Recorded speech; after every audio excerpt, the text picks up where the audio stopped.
Rosa here, and this is an overview for what to expect in Arknights' next event, Contingency Contract 3 Extinguished Sins. Starting with some quick info, you'll need to clear at least episode 210 to access the event. The event will run for 2 weeks, starting on August 14, 2025, according to data mines.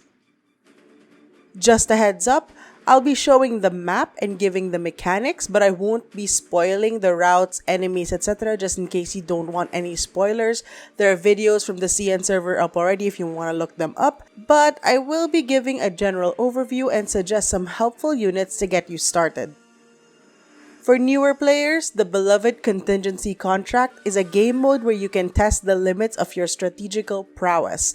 The main goal is to just clear the stage, but you add on risks to increase the difficulty of each stage by either buffing enemies, debuffing your units, adding extra environmental effects, or limiting yourself, or all of them. The more points, the higher your rating. The main goal is to reach 620 points for the main stage, as this will award you with the trimmed medal for the event. But high-level players, aka masochists, often strive for the highest risk possible for pride points. The main stage for this contingency contract is called Blood-Soaked Scorched Earth, which is based off of the Chapter 14 main mechanics. This includes the Originium Pollution tiles, which will deal continuous true damage and reduces SP generation by 40%, the Red Storm of Doom that does the same thing over an area and gets bigger with each Originium Pollution tile, and the Altar, which attracts said Red Storm of Doom to its location. A big part of the stage will be manipulating the Red Storm to your advantage, having it deal more damage to your enemies rather than your allies. I suggest you do a few Chapter 14 stages to remember how the enemies and the mechanic works, so you won't be blindsided by this CC. Some notable units to use in this CC. For collab limited operators, if you were around for the Dungeon Meshi event, Chilchuck is a great unit to ease your way for setting up. His talent grants Sanctuary and temporarily immunity to environmental effects for all units within his attack range. This gives you breathing room for your vanguards to give you DP or for heli drops. If you were around for the Rainbow Six Siege collab event, Ella is another fantastic unit to bring. Her third skill, paired with her mines that inflict slow and fragile, is a great way to clear out the tougher enemies and control their movement. From all the way back in the Monhan collab, Kirin Ariato is always a reliable fast redeploy. Her skill 3 can slice through enemies like cheese, but it also has the added element of being temporarily unaffected by the storm. Now, I understand this category is horrible for some of you since these are ultra rare units, so all 3 of these units will be available in my supports. Feel free to add me to borrow them. I'll accept as many friend requests as I can. I'm working on Chilchuck's masteries, but I'll have their masteries and modules on full by the time of the event. I promise. Your local AK girly got you. For limited operators, Virtuosa's elemental damage is as reliable as ever to get past any increased defense and resistance buffs you give your enemies. If I recommended Kirin Ariato, then you'll know I'll recommend Texas de Omertosa with her skill 3 to temporarily stun, or her skill 2 to just deal high and fast damage depending on your strategy.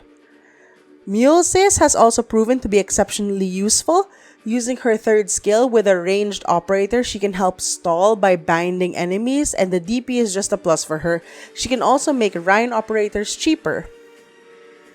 For non-limited operators, pushers and pullers are a must, not just to move the storm box around, but to delay and move enemies into the storm. Weedy S3 and Gladia S2 are 2 of the units that can prove very useful, especially since Weedy's S3 can push from 2 different directions and Gladia with her module can delay the damage from the storm with her self-heal. Inez, of course, is a fantastic binder, DP generator, and fast redeploy. Typically, her S2 is the most used for this scenario. Casters and caster-like supporters are especially powerful.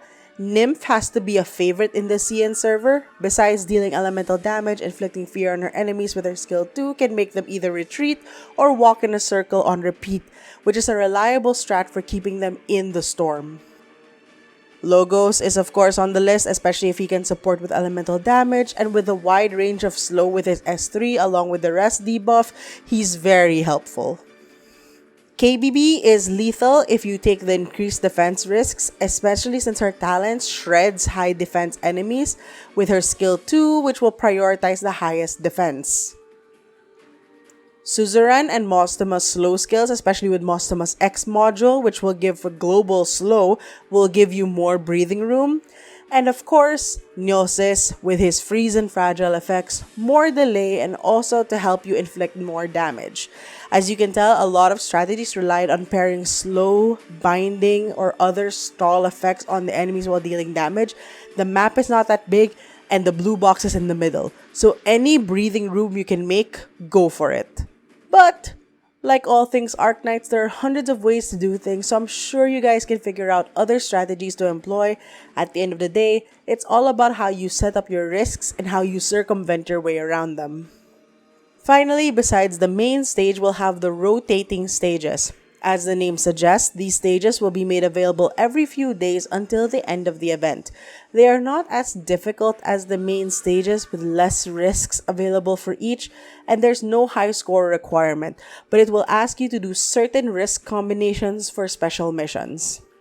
These stages are based on old side story or main story stages. I'll be giving the image of the map as well as the event where the main mechanics are from to avoid spoiling the challenge and to give you guys time to review the mechanics or learn them if need be. The 4 rotating stages will include the Chernobog Area 13 Ruins, which will feature a gelato stop from the Guiding Ahead side story. The Bolivar Beach Repair featuring the floaties from the Docilis Holiday side story.